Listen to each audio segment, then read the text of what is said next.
Hello बच्चों, my self Riddhi और maths teacher from 100+ academy. और आज हम डिस्कस करने जा रहे हैं आपका very important chapter for the board student, quadratic equation. इसको हम वन शॉट वीडियो में हर एक टाइप की प्रॉब्लम्स को डिस्कस करने वाले हैं, हर एक टाइप के क्वेश्चंस को हम डिस्कस करेंगे और कॉन्सेप्ट के साथ जो मोस्ट इंपॉर्टेंट चीज़ें वो सारी हम डिस्कस करेंगे। So if you want to score full marks in this chapter तो आपको वीडियो को एंड तक देखना है और बिल्कुल एक्टिव होके, अटेंटिव होके कॉपी पेन लेके बैठो और हर एक चीज़ों को, कॉन्सेप्ट को नोट डाउन करो, सारे क्वेश्चंस को हमारे साथ डिस्कस करो। If you have any query write down in the comment box, ठीक है। सो चलो जल्दी से हम लोग स्टार्ट कर देते हैं। तो बेटा क्वाड्रेटिक इक्वेशन चैप्टर क्या होता है? बेटा देखो, क्वाड्रेटिक इक्वेशन आपने पॉलिनोमियल में भी पढ़ा है। पॉलिनोमियल में हम बेसिकली क्वाड्रेटिक इक्वेशन को ही डील करते हैं, सम ऑफ जीरो और प्रोडक्ट ऑफ जीरो में। क्यूबिक था, अभी नहीं है आपके सिलेबस में, बट अगर आगे कभी आया, फिर से टॉपिक ऐड हो गया तो उसको भी डिस्कस करेंगे। बट अभी के लिए आप पॉलिनोमियल में ऑलरेडी पढ़ के आए तो आपको पता है क्या होता है।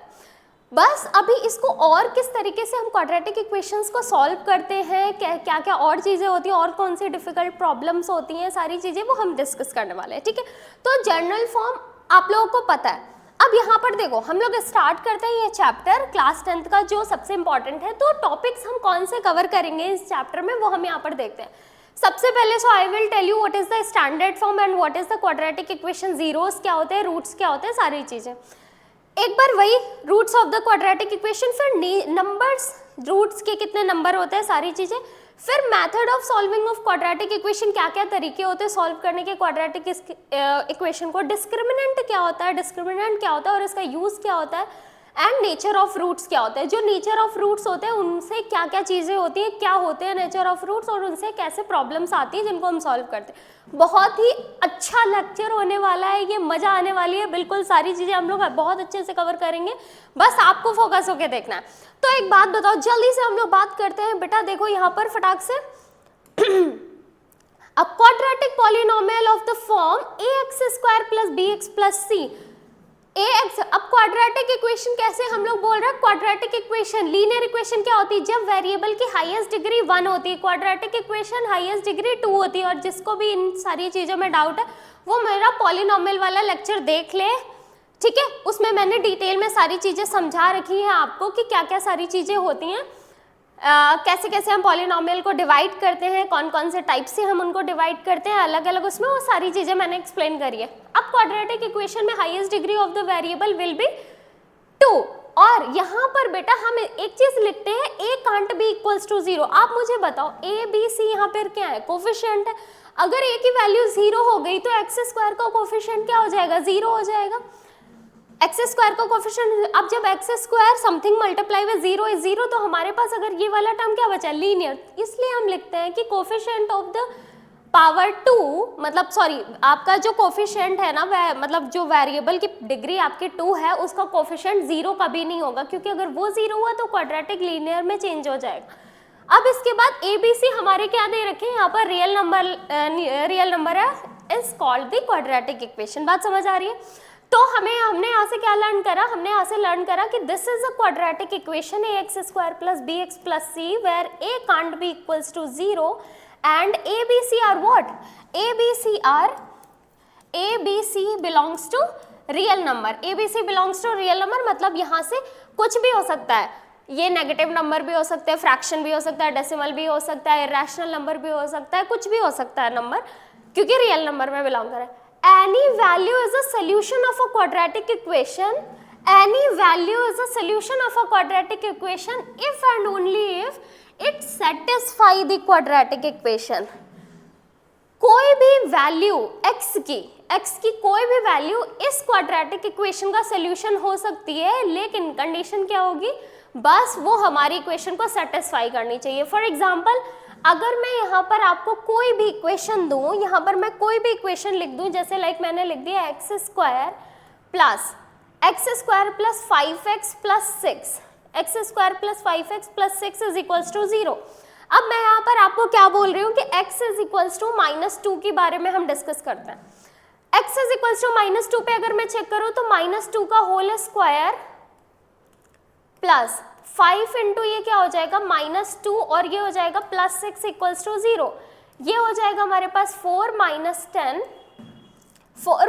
10 प्लस 6 इज इक्वल्स टू 0। अब एक बात बताओ बेटा, ये क्या हो जाएगा, ये 10 minus 10 is equals to 0 and 0 is equals to 0। It means क्या हुआ, x इज इक्वल्स टू -2 ने क्या करा, सेटिस्फाई करा दिया हमारी इक्वेशन को, LHS is equals to RHS। Hence we can say this is what, this is the solution of the equation of the quadratic equation. अब देखो, अब बच्चों को ये डाउट होता है कि मैम ऐसे तो कितने भी सोल्यूशन हो सकते हैं, ऐसे में क्या हम ऐसे कैसे पता कर पाएंगे, आपने तो x इज इक्वल्स टू -2 कर दिया, अगर नहीं होता तो हम ऐसे गैस ही करते रहेंगे, नहीं, इसको ही हम सॉल्व करेंगे टू फाइंड दी, इसको हम बोलते हैं बेटा, इसको हम बोलते हैं यहाँ पर जिससे हमारी इक्वेशन सेटिस्फाई होगी, जो अभी हम पढ़ने वाले हैं ना, मेथड ऑफ क्वाड्रेटिक इक्वेशन को सॉल्व कैसे करना है, वहां से ही हम फाइंड आउट करेंगे इसके रूट्स, वो जो हमारी इक्वेशन को सेटिस्फाई कर देंगे सारी चीजें, ठीक है।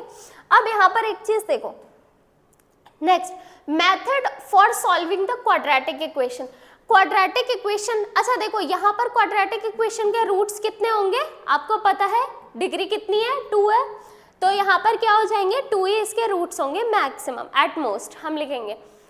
अब यहाँ पर there are 3 methods for solving a quadratic equation. एक by factorisation method, factorisation method वही मिडिल टर्म स्प्लिट आप कर चुके हो 8th ग्रेड में भी, 9th में भी आपने करा हुआ है। Bye completing the square method, completing the square method अभी आपके सिलेबस में नहीं है, बट इसमें हम a minus b, a plus b whole square में हम इसको चेंज करते थे, बट जस्ट बिकॉज अभी ये आपके सिलेबस में नहीं है तो इसको हम स्किप करते हैं। By quadratic formula, this is called quadratic formula. ये एक नई चीज आप पढ़ोगे कि जब हमारे पास, अच्छा देखो कभी कभी हमें ऐसे फ्रस्ट्रेशन होती थी ना जब हम मिडिल टर्म स्प्लिट करते थे कि मैम पेयर ही नहीं बन रहा है, किसको ऐड किसको सब्ट्रैक्ट करें हमें पता ही नहीं चल रहा है, मैम इसमें बहुत टाइम वेस्ट होता है, तो उसका ही सोल्यूशन हमारे पास आ गया, क्या, क्वाड्रेटिक फॉर्मूला। हिंदी में इसको बोलते हैं श्रीधराचार्य सूत्र, श्रीधराचार्य सूत्र। तो इसकी मदद से हम क्या करेंगे, हमें कोई टेंशन लेने की जरूरत नहीं। मेरा तो भाई ये फेवरेट था, जब मैं पढ़ती थी मुझे जब पता चला क्वाड्रेटिक फॉर्मूले जैसी कोई चीज़ होती है तो मैं तो भूल ही गई मिडिल टर्म स्प्लिट करना। मैं हमेशा ट्राई क्या करती थी, बहुत ही बच्चों वाले क्वेश्चन है तो कर लिया हमने मिडिल टर्म में, otherwise I prefer quadratic formula, tension की बात ही नहीं है। चलो अभी हम लोग 1 बाय 1 पहले तो डिस्कस करते हैं। अच्छा ये नेक्स्ट टॉपिक आ गया तो मैं पहले नई स्लाइड पे पढ़ा देती हूँ। अच्छा देखो, क्या मुझे मिडिल टर्म स्प्लिट बताने की ज़रूरत है, अब ज़रूरत, चलो बता देती हूँ, कोई दिक्कत नहीं। देखो फैक्टराइजेशन मेथड जो हमारा पहला था उसमें क्या था, लाइक मैं कोई भी एग्जांपल लिख रही हूँ, x स्क्वायर या 2x square minus 5x plus 3। अब ये हमारे पास एक क्वाड्रेटिक इक्वेशन है हमारे पास, हमें इसमें इसको फैक्टराइज करना और x की वैल्यूज बतानी है, सॉल्व फॉर x करना है। अब एक बात बताओ बेटा, मिडिल टर्म स्प्लिट में क्या करते थे, मिडिल टर्म स्प्लिट में पहले आप इसको कांस्टेंट नंबर को कोफिशिएंट ऑफ एक्स स्क्वायर से मल्टीप्लाई करोगे तो ये आ जाएगा 3 इंटू 2 कितना हो गया, ये हमारे पास हो गया 6। अब 6 हमारे पास एक नंबर है, बट हमें क्या चाहिए, हमें चाहिए 5, वो भी कैसे, हमें इस कांस्टेंट के आगे वाला साइन देखना होता है प्लस। अब यहाँ पर प्लस साइन है तो मतलब हमें टर्म जो भी हमारे इस नंबर के फैक्टर्स होंगे, प्राइम फैक्टर्स होंगे, उनको ऐसे अरेंज करना है कि उनका जो सम हो that should be equals to 5। हमें 5 को ऐसे स्प्लिट करना है विद द हेल्प ऑफ इसके प्राइम फैक्टर से। ऐसा नहीं कुछ भी 5 को लिख दिया आपने दो नंबर्स के सम में, नहीं, आपको इनके फैक्टर्स की हेल्प लेके उसको एडिशन करके आपको लिखना है। जैसे अब 6 के फैक्टर्स आपको पता है 3 इंटू 2 होता है, और मुझे एक बात बताओ 3 प्लस 2 करेंगे तो कितना आएगा, 3 प्लस 2 5 और 3 इंटू 2 इज 6, मतलब we can break this number 2x square minus, अब याद रखना बेटा जब भी माइनस साइन हो you just put the bracket first, फिर आप इधर 3x और 2x लिख सकते हो। x क्यों, x यहाँ था ना तो मैंने दोनों का x दे दिया, प्लस 3 इक्वल्स टू 0। एंड फिर क्या करेंगे 2x स्क्वायर, अब ये मिस्टर माइनस अंदर जाएंगे तो minus 3x minus 2x। And one more thing, always remember you will write the greater value first, चाहे वो कैसा भी क्वेश्चन हो आपको बड़ी वैल्यू को पहले लिखना है। Minus 2x plus 3 equals to 0। अब यहाँ पे हम क्या कॉमन कर सकते हैं, यहाँ पे हम कुछ कॉमन कर सकते हैं, x कॉमन कर सकते हैं, ये क्या आ गया 2x माइनस 3, और यहाँ पे क्या कॉमन कर सकते हैं, -1, ये क्या हुआ 2x -3, बिकॉज साइन चेंज हो जाएगा।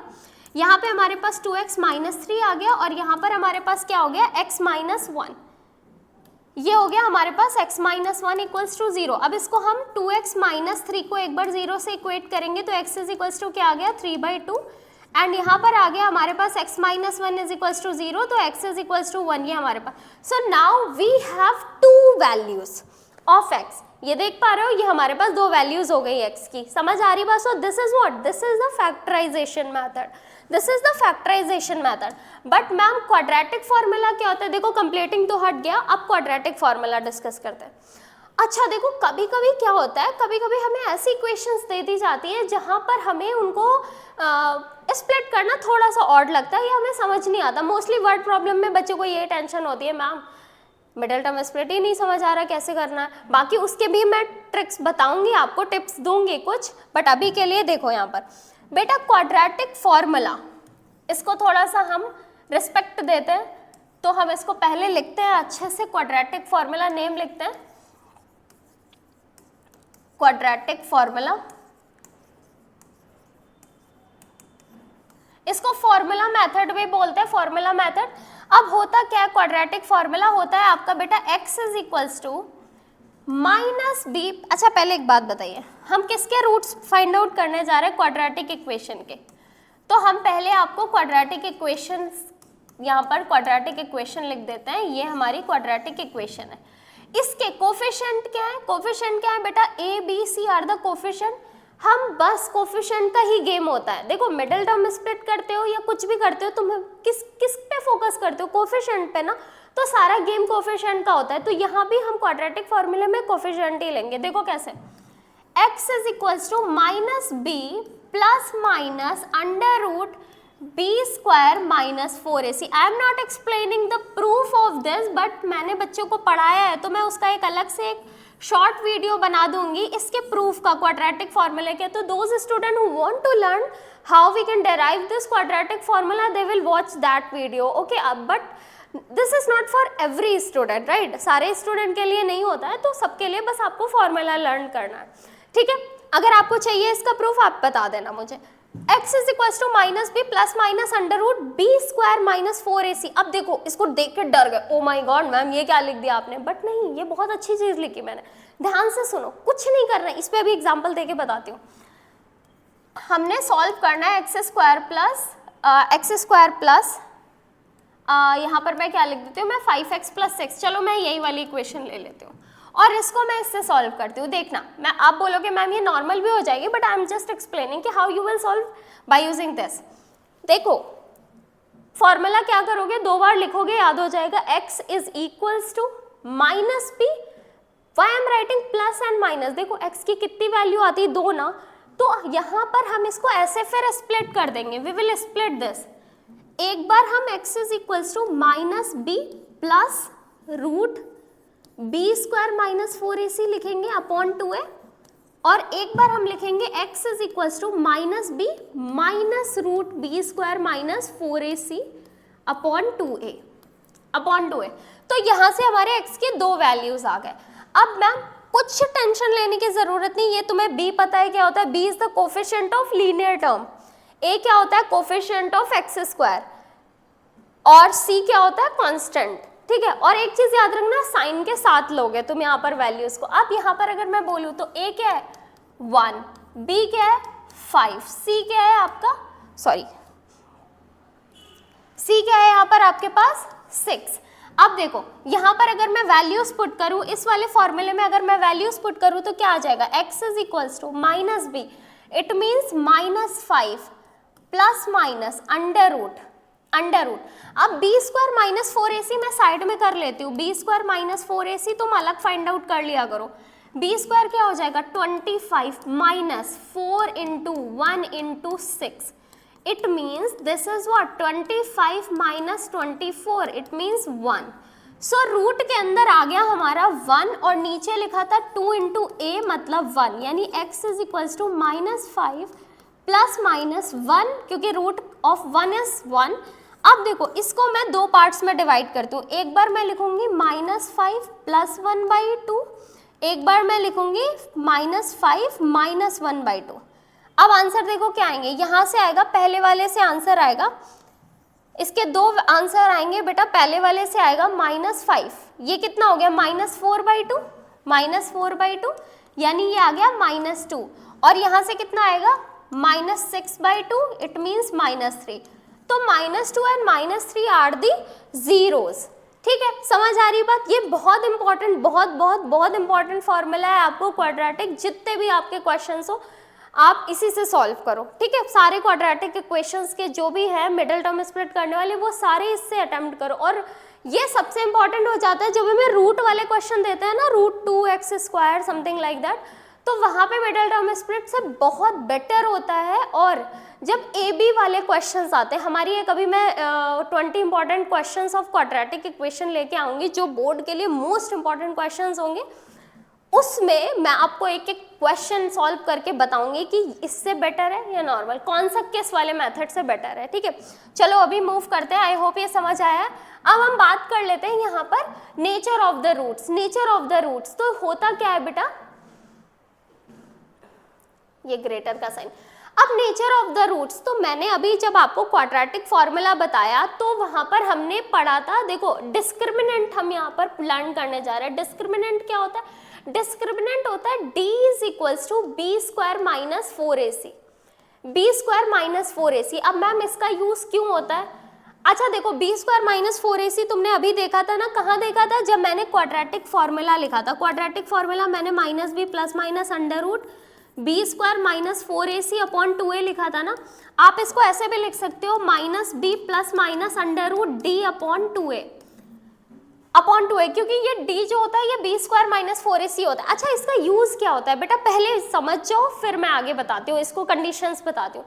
देखो कभी कभी ऑब्जर्व करा है कि जब हम x को, जब हम मिडिल टर्म स्प्लिट करते थे, कभी आंसर फ्रैक्शन में, मतलब कभी आंसर रूट में आता है, कभी आंसर आपका नेगेटिव में आता है, पॉजिटिव इंटीजर आता है, नेगेटिव इंटीजर आता है, आपका रैशनल आता है, इरैशनल आता है, ऐसे डिफरेंट डिफरेंट एक्स के आंसर होते हैं। तो अब यहाँ पर हम यहाँ पर सिर्फ इस कंडीशन से के थ्रू बिना सॉल्व करे ये बता देंगे कि वो रियल है।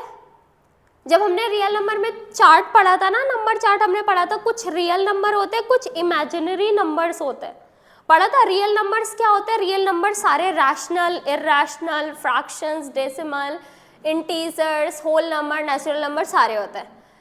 इरैशनल और हमारे नो रियल नंबर्स या इमेजिनरी नंबर्स कौन से होते हैं? इमेजिनरी नंबर्स होते हैं हमारे जो square root of negative number, square root of negative number, वो सारे नंबर्स हमारे इमेजिनरी नंबर्स होते हैं। तो अगर ऐसी कभी रूट के अंदर कंडीशन आपका नेगेटिव आएगा तो आप लिखोगे ये रूट्स कैसे हैं, इमेजिनरी रूट्स हैं या नो रियल रूट्स हैं।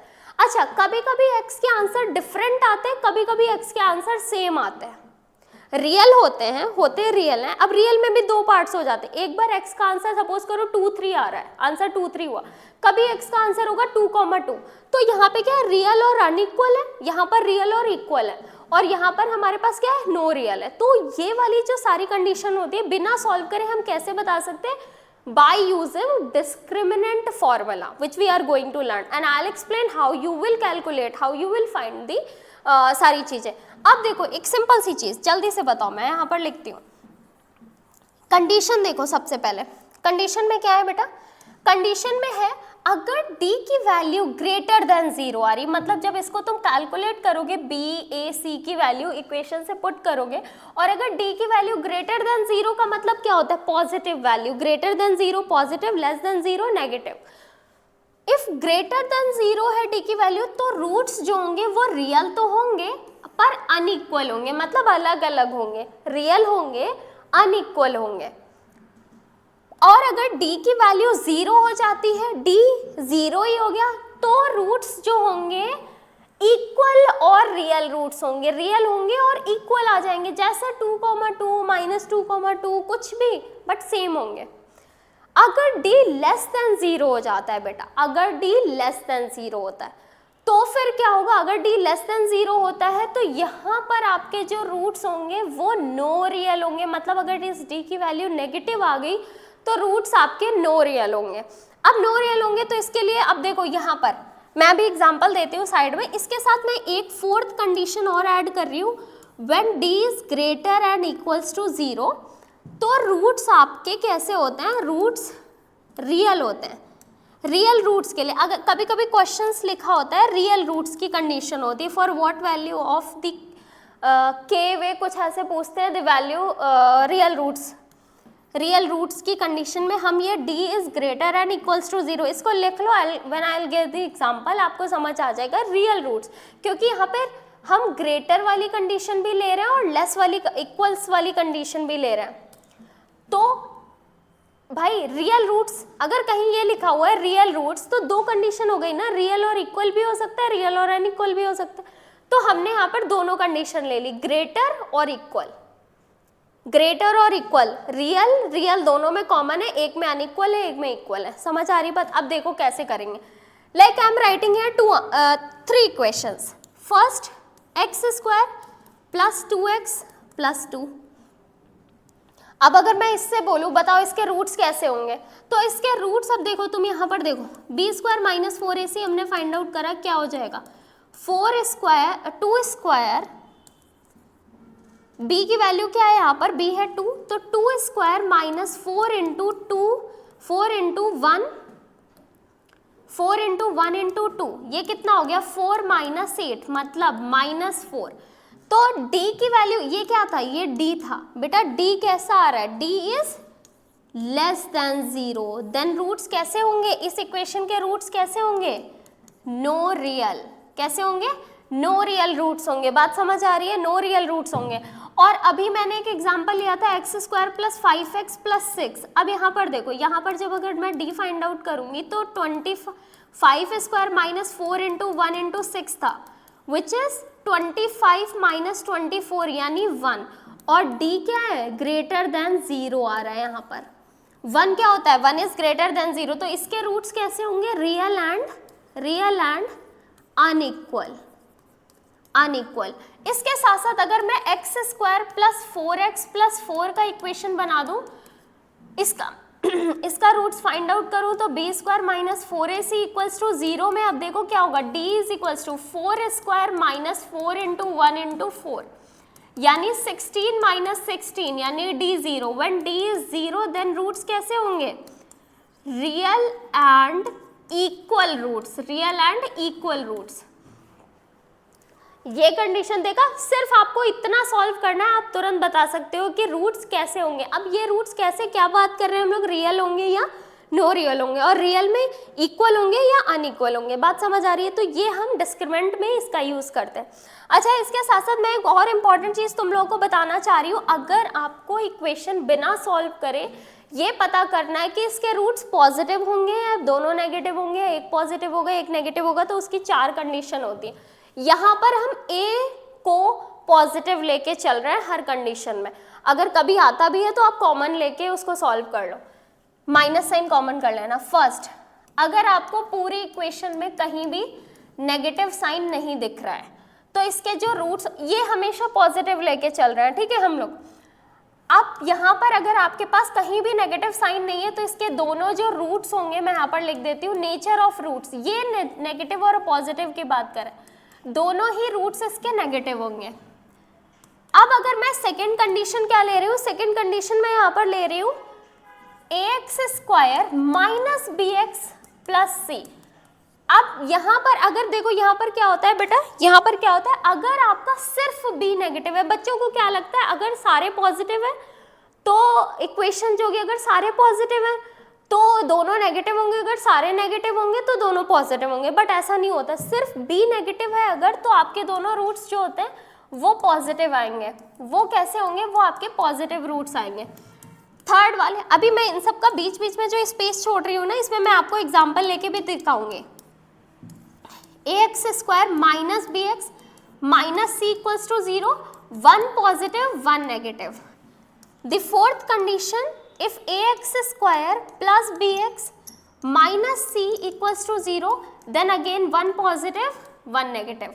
Let's take one example. यहाँ पर एग्जाम्पल लेते हैं। For example x square plus 5x plus 6 is equals to 0, positive. हमने x square plus 3x plus 2x plus 6 से ब्रेक करा था। बेटा ये मैं थोड़ा सा जल्दी में कर रही हूँ। x प्लस 3 और यहाँ पर 2 कॉमन करेंगे, x प्लस 3। आपके रूट्स क्या है, x प्लस 3 और x प्लस 2। जब आप इनको 0 से कंपेयर करोगे तो x की वैल्यूज क्या आ जाएंगे, x is equals to -3, x is equals to -2। You can see when the equation is positive all the coefficients, then you are getting both negative answers. Now equation इसको solve करते हैं। इसको solve करने के लिए आई am taking x square minus 5x plus 6।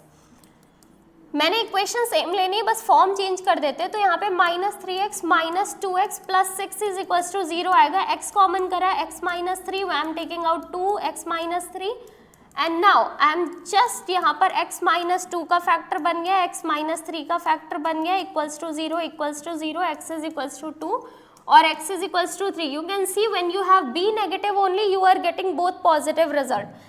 But if you have x square minus x minus 6 equals to 0, like आपको subtract करके लाना है तो 3 minus 2 करोगे 1 आ जाएगा। x square minus 3x, अब ब्रैकेट लगा दो, minus 2x minus 6 equals to 0, x square minus 3x plus 2x minus 6 equals to 0। क्या होगा, x कॉमन करोगे x माइनस 3 आएगा, प्लस 2 कॉमन करोगे x माइनस 3 आएगा और यहाँ पर x माइनस 3 और x प्लस 2 का फैक्टर बन गया वेर यू विल इक्वेट, तो x इज इक्वल्स टू 3 और minus 2। You can see when you have b and c negative and then you at that time you are getting one positive and one negative. And if I am writing the example of this, then I will take x square plus x minus 6 is equals to 0, x square plus 3x minus 2x minus 6 equals to 0, and then what you will do, so now I am getting the answer x plus 3 and x minus 2, when I will equate with 0 I am getting x is equals to minus 3 and plus 2. You can see again I am getting the result one positive and one negative. बेटा ये मैं क्यों बता रही हूँ, ये बहुत important चीज़ है। ये इसलिए बता रही हूँ कि MCQ क्वेश्चंस आ जाते हैं जहाँ पर आपको less than 1 minute less than 2 second लगेगा सिर्फ इक्वेशंस को देख के आपने मार्क कर देना है। ठीक है, समझ आ रही बात, आप इक्वेशन को देख के मार्क कर दोगे, बट वो तब कर पाओगे जब आपको ये चीज़ें कंडीशन पता होंगी। तो ये क्वाड्रेटिक का एक बहुत इंपॉर्टेंट पॉइंट था जो मैंने आपके साथ डिस्कस करा। ठीक है, तो हमने डिस्क्रिमिनेंट पढ़ लिया, हमने सारी चीज़ें पढ़ ली। अब हम शायद से क्वेश्चंस की तरफ मूव कर रहे हैं। हाँ, अब बहुत ही ज़्यादा सीरियस होकर पढ़ाई करनी है हमें। क्यों? क्योंकि क्वेश्चंस करने वाले हैं हम अब। तो देखो यहाँ पर क्या होगा बेटा, फर्स्ट क्वेश्चन देखो, पहले हम लोग क्वेश्चन को पढ़ेंगे और क्वेश्चन को अंडरस्टैंड करेंगे, फिर उसको हम अप्लाई करेंगे फॉर्मूले के थ्रू। So this is the first question for you. Find the values of k, find the values of k for which the given quadratic equation has real and equal roots. So you have a quadratic equation k plus 1 x square plus 2 k minus 1 x plus 1 equals to 0. This is a quadratic equation. अब एक बात बताओ, roots कैसे दे रखे हैं, roots कैसे दिए, real and equal. And जल्दी से बताओ क्या कंडीशन थी, condition was d is equals to 0, d is equals to 0, मतलब हमारे पास। अच्छा एक बात बताओ, अब यहाँ पे मैं अगर तुमसे a b c पूछूं तो a क्या होता है, a क्या होता है coefficient of x square, b क्या होता है कोफिशिएंट ऑफ x और c क्या होता है कांस्टेंट। तो ये हमारे पास ABC आ गया। मैंने d is equals to 0 condition लगा दी, b square minus 4ac equals to 0 करना है हमें। यहाँ से इस इक्वेशन को सॉल्व करने से k की वैल्यू होगी। अब b के लिए क्या करेंगे, 2k माइनस 1 का होल स्क्वायर लिखा, b माइनस 4 इंटू a की वैल्यू क्या है यहाँ पर k प्लस 1 और c कितना दे रखा है 1 हमारे पास इक्वल्स टू 0। अब देखो यहाँ बेटा 2 का स्क्वायर कितना होगा 4, k माइनस 1 का होल स्क्वायर माइनस 4, ये k माइनस 1 हुआ इक्वल्स टू 0। अब एक चीज ध्यान से सुनो, क्या मैं 4 कॉमन करके उधर साइड कर दूं, क्योंकि 4 कॉमन कर सकते हैं, ये कितना आ जाएगा k माइनस 1 का whole square minus k minus 1 bracket में इक्वल्स टू 0, और ये 4 0 हो गया, वो उधर जाके 0 हो जाएगा। अब देखो इस ये क्या आ गई हमारे पास इक्वेशन, k माइनस 1 का होल स्क्वायर ओपन करो, k। अब कुछ बच्चे ये भी बोलेंगे मुझे, वो कुछ बच्चे ये भी बोलेंगे कि मैम k का फैक्टर भी तो कॉमन आ रहा है, वो भी कॉमन करके 0 कर दो, पर रिमेंबर डिग्री 0 नहीं, डिग्री को हम कम नहीं करेंगे, सॉल्व करो जो आंसर आए उससे आप k की वैल्यू, कभी भी जिसकी वैल्यू निकालनी है, अब इस टाइम पे हमारी इक्वेशन k के टर्म में बन रही है ना, तो k ही डिग्री हमारी मैटर करेगी, उसकी वैल्यूज को कम नहीं करना है, वहां पर लिखा भी हुआ है for the values of k। 4 हो गया, हमारे पास आया k माइनस 1 का whole square minus k minus 1 equals to 0, ये हो जाएगा a square plus b minus 2ab minus k plus 1 equals to 0। अब देखो यहाँ पर इसको सॉल्व करेंगे तो हमारे पास इक्वेशन क्या बन गई, हमारे पास इक्वेशन आ गई k स्क्वायर माइनस 2, अब देखो ये कितना हो जाएगा minus 3k plus 2 equals to 0। अब देखो अब ये बच्चों वाली इक्वेशन है, इसलिए इसको नॉर्मल मिडिल टर्म स्प्लिट से सॉल्व करें। 2 के ऐसे फैक्टर करने हैं कि उनको ऐड करके 3 आना चाहिए, 2 इंटू 1 होता है और 2 प्लस 1 कितना होता है 3 होता है, तो ये 2 आ गया और इससे अगर जब हम ये करेंगे तो ये क्या हो गया 3 आ रहा है हमारे पास, तो हम इसको करेंगे k square minus 2k plus k plus 2 equals to 0, k minus 2k minus k plus 2 equals to 0, k common करो k स्क्वायर था, k माइनस 2 माइनस 1 कॉमन करो, k माइनस 2 इक्वल्स टू 0, बेटा k माइनस 2 आपका एक bracket में आ गया, k minus 1 एक bracket में आ गया। नाउ k की वैल्यू 2,1 आपके पास 2 आंसर आ गया, आपके पास आंसर क्या आ गया, k की वैल्यू आपके पास 2 आ रही है, एक आ रही है आपके पास 2 और एक आ रही है आपके पास +1। Now you can see the solution, now you can see the solution. एक सेकेंड, ये इक्वेशन, अरे यार रुको, हाँ ठीक है अच्छी बात है, ये मैंने तुम्हें इससे बता दिया। अब यहाँ पर एक चीज देख रहे हो क्या हुई, ये आपके पास इक्वेशन, इसको ऐसे ही लिख लो, कोई दिक्कत की बात नहीं। बस हमारा जो यहाँ पर क्या था k प्लस 1 था और यहाँ पर माइनस था, पर वो तो पॉजिटिव हो जाएगा, कोई फर्क नहीं पड़ता, ये इक्वेशन में यहाँ पर पॉजिटिव था बेटा, ये यहाँ पर हमारे पास यहाँ पर हमने पॉजिटिव कर दिया, वो नेगेटिव था, तो कोई बात नहीं, यहाँ पर b नेगेटिव हो जाएगा, यहाँ पे नेगेटिव लिख लो, ये प्लस ही आ जाएगा, -2 का स्क्वायर प्लस -2 का स्क्वायर हमारे पास प्लस हो जाएगा, और पूरी इक्वेशन तो यही लिखी है ना, k प्लस 1 का होल स्क्वायर, ठीक है। तो ये आपके पास आ गया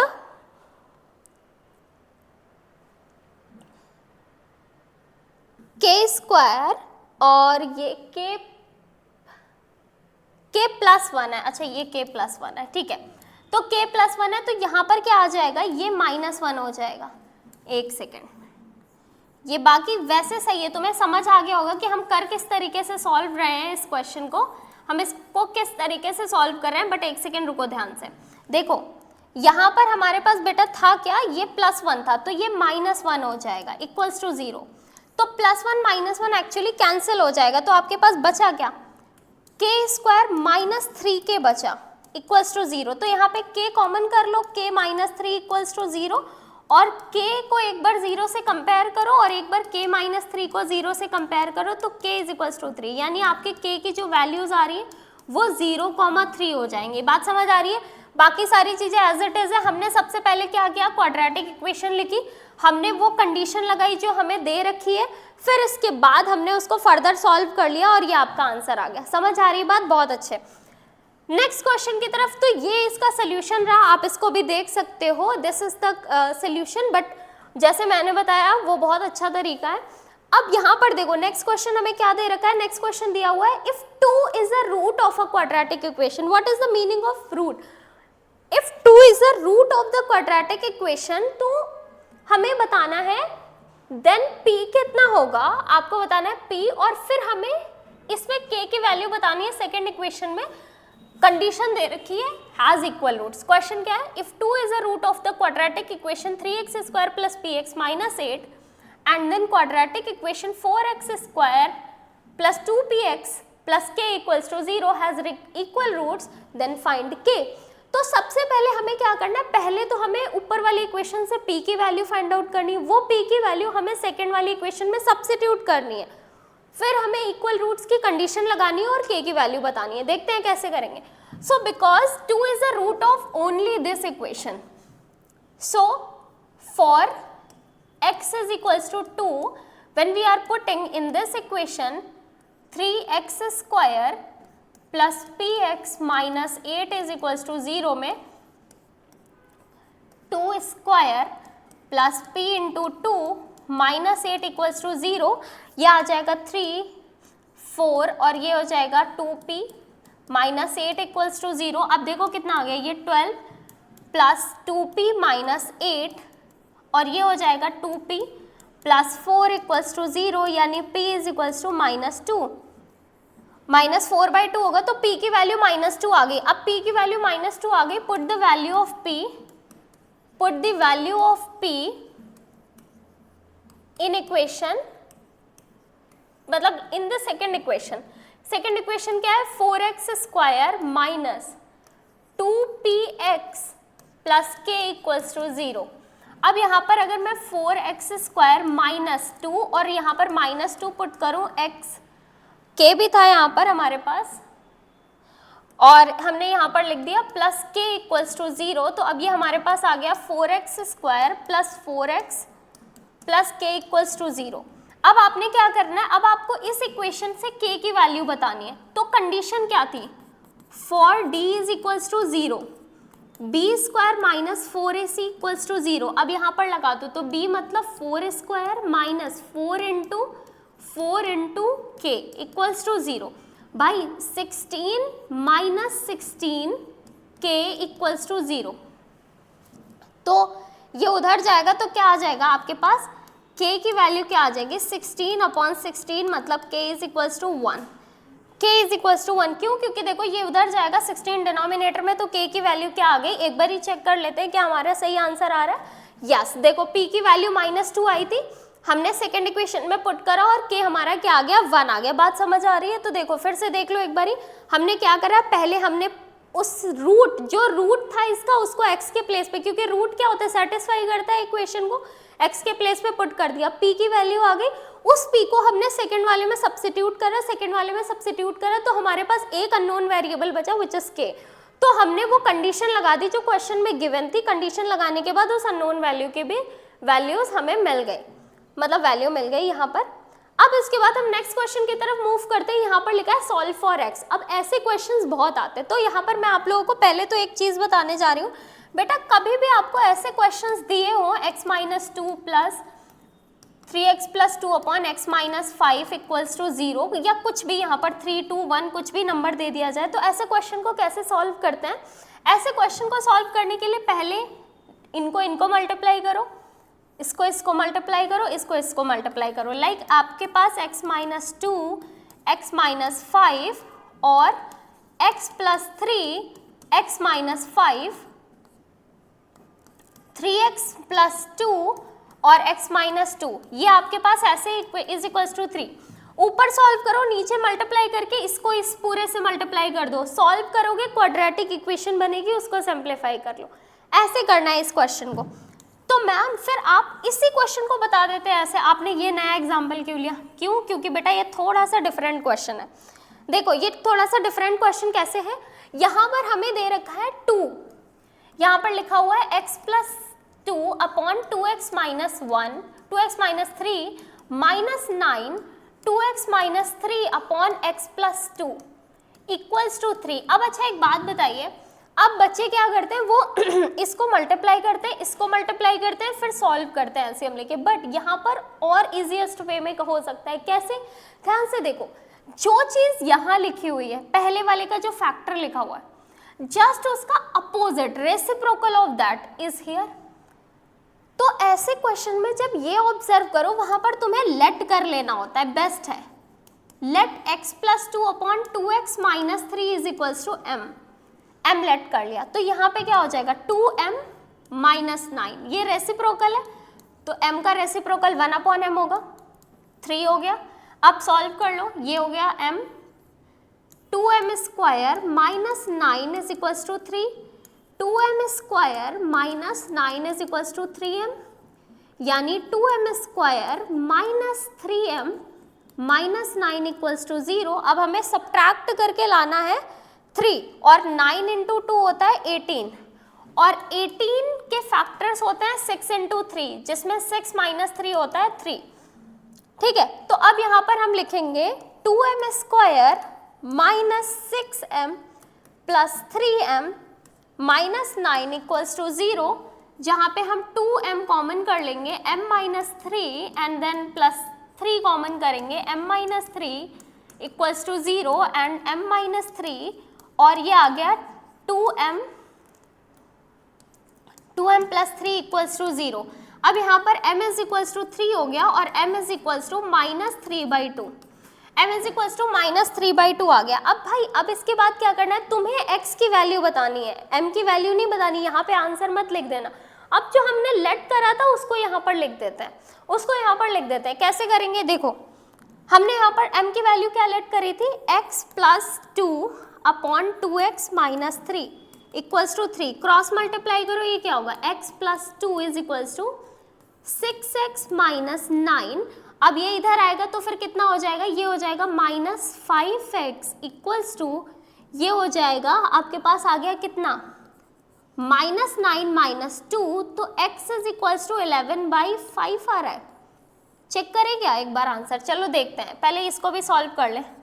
x plus 2 upon 2x minus 3 equals to 3 minus 3/2, cross multiply करो, क्रॉस मल्टीप्लाई करो यहाँ पर माइनस 3/2 को, तो ये आ जाएगा आपके पास 2x plus 4 equals to minus 6x plus 9, तो ये आ जाएगा आपके पास कितना, 8x is equals to 8x is equals to 5, क्योंकि वो सब्ट्रैक्ट हो जाएगा तो x is equals to 5/8। Let me check the answer first. ठीक है, तो देखो 5/8 और 11/5 सही आ रहा है आंसर। तो अब आप देखो यहाँ पर करना क्या है, हमने आपको क्या बताया, जब आपको ऐसा क्वेश्चन दिया हो कि जस्ट अपोजिट है, जस्ट रेसिप्रोकल है, तो पहले आपको उन नंबर को उसको m लेट कर लो, बहुत ही सिंपल इक्वेशन बनेगी, उसको सिंप्लीफाई कर लो, जो आंसर है उसमें वापस अपनी वैल्यू को सब्स्टिट्यूट करके सॉल्व कर लो, सब्स्टिट्यूट करके सॉल्व कर लो। This is the easiest way to solve this type of a question, बस आपको याद रखना है। ठीक है, नेक्स्ट क्वेश्चन की तरफ मूव करते हैं। नेक्स्ट क्वेश्चन में दे रखा है if root of a quadratic equation, यहाँ पर दिया हुआ है, यहाँ पर आपको बोला है इन्होंने बेटा if roots of a quadratic equation this are real and equal then show that a is equals to 0 and this equals to 0। अब ये क्वेश्चन थोड़ा सा इंपॉर्टेंट है और थोड़ा सा डिफिकल्ट भी है, तो ध्यान से सुनना। यहाँ पर हमें इक्वेशन क्या दे रखी है, इक्वेशन हम यहाँ पर पूरी नोट डाउन करते हैं। यहाँ पर हमें दे रखा है C square minus A B x square minus 2 A square minus B x B C और फिर x दे रखा है plus B square minus A C equals to 0। अब यहाँ पर थोड़ा सा देखने में तुम्हें अजीब लगेगा एबीसी के टर्म में, बट कोई बात नहीं, बहुत इंपॉर्टेंट क्वेश्चन है, इसलिए ध्यान से सुनो। ए तो तुम्हें पता है, यहाँ पर मैं कैपिटल लेटर में ले लेती हूँ क्योंकि ऑलरेडी हमें एबीसी में ही दिया है। ए क्या होगा, C square minus A B, put in the bracket. B क्या है, माइनस, मल्टीप्लाई मत करना 2 को अंदर प्लीज, हमें क्या लिखना है, -2 ब्रैकेट में ए स्क्वायर माइनस बी सी। एक बार बस मैं वेरीफाई कर लूँ, हाँ, और c कितना दे रखा है, बी स्क्वायर माइनस ए सी। अब हमें करना क्या है, हमें लगानी है कंडीशन कौन सी, d इज इक्वल्स टू 0। क्यों, क्योंकि real and equal root, B square minus 4ac equals to 0। अब b की जगह क्या पुट करेंगे, -2 का स्क्वायर, -2 और ब्रैकेट में a square minus B C का होल स्क्वायर माइनस 4, a कितना दे रखा है आपको, c square minus A B, और ये कितना दे रखा है, B square minus A C. बस आराम से पेशेंसली सॉल्व करना है। देखो बहुत मजेदार क्वेश्चन है, बहुत आराम से हो जाएगा। इसका स्क्वायर कितना होता है, 4। हमने अभी इसको स्क्वायर नहीं खोलना है, माइनस बी सी का होल स्क्वायर लिख देना है, -4। इसको मल्टीप्लाई चाहो तो कर लो, C square B square minus A C cube, C cube minus A B cube और फिर क्या आ जाएगा minus plus A square B C equals to 0। अब एक चीज देखो, हम क्या कर सकते हैं, क्या हम सारे दोनों टर्म से इस वाले टर्म से और इस वाले टर्म से 4 कॉमन नहीं कर सकते? बोलोगे यस मैम कर सकते हैं।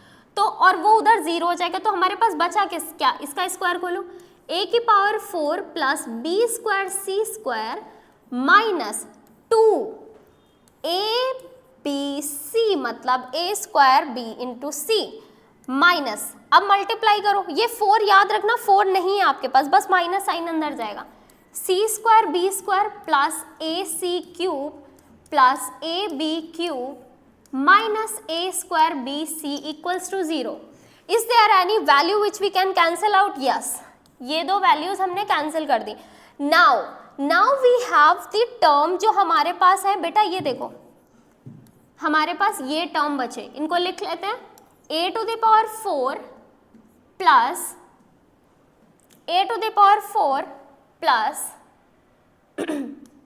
ए B cube plus A C cube, मैं ऑर्डर में लिख रही हूँ, 3a स्क्वायर बी सी मतलब minus 2a square B C और फिर क्या आ जाएगा, माइनस a स्क्वायर बी सी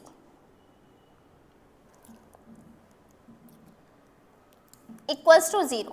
अब देखो क्या आया बेटा, अब यहाँ पर देखिए क्या है हमारे पास, हम इन सारे टर्म में, अच्छा इसको तुम ऐड करके भी लिख सकते हो, इसको ऐड करके लिख दो, चलो लिख देते हैं, a की power 4 plus A B cube plus A C cube minus 3a square B C equals to 0। अब यहाँ पर एक चीज देखो, हमने इन सब से a कॉमन कर सकते हैं क्या? हम इन सब से a कॉमन कर सकते हैं? जल्दी बताओ। हाँ a कॉमन कर सकते हैं, तो हमारे पास देखो यहाँ पर क्या आ जाएगा, a कॉमन करा तो ब्रैकेट में आएगा हमारे पास a cube plus B cube plus C cube minus 3abc equals to 0। अब a इक्वल्स टू 0 एक वैल्यू आ गई और दूसरी ये तुम देख पा रहे हो, a cube plus B cube plus C cube minus 3abc equals to 0 हो गया। तो 3abc उधर जाएगा तो क्या आ जाएगा, a cube plus B cube plus C cube is equals to 3abc। देखा आपके पास आ गया आपका आंसर।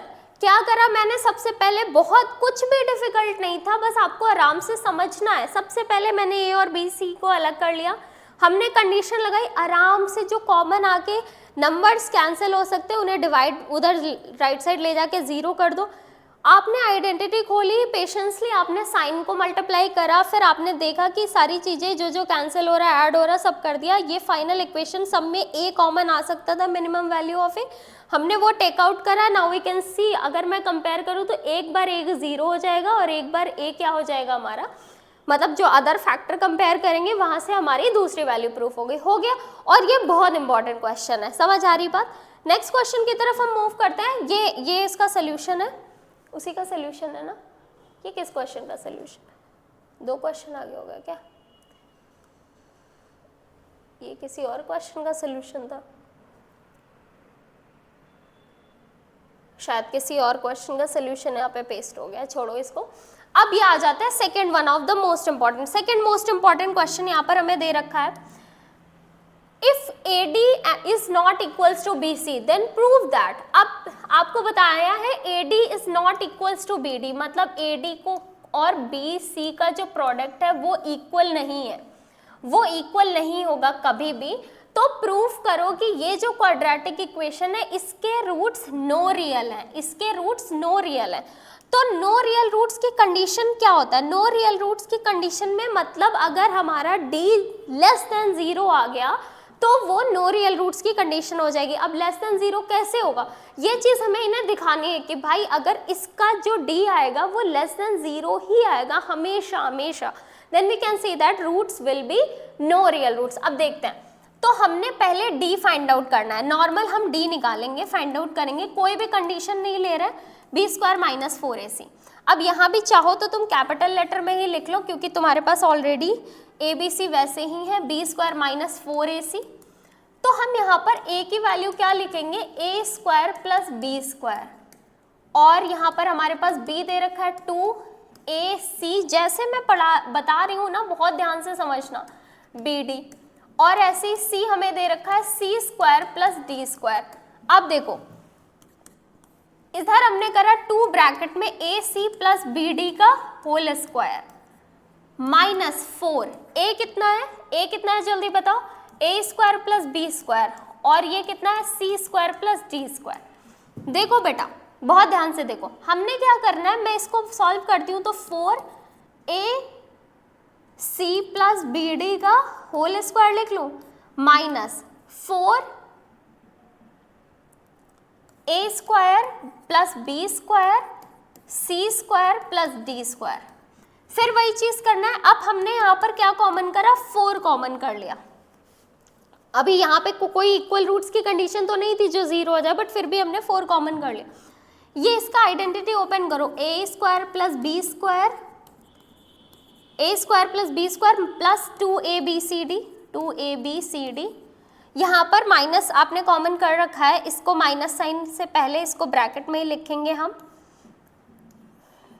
इसको ब्रैकेट में लिखेंगे, मल्टीप्लाई करेंगे a स्क्वायर, फिर क्या आएगा a स्क्वायर c स्क्वायर और plus a square d square minus b square c square और b स्क्वायर d स्क्वायर।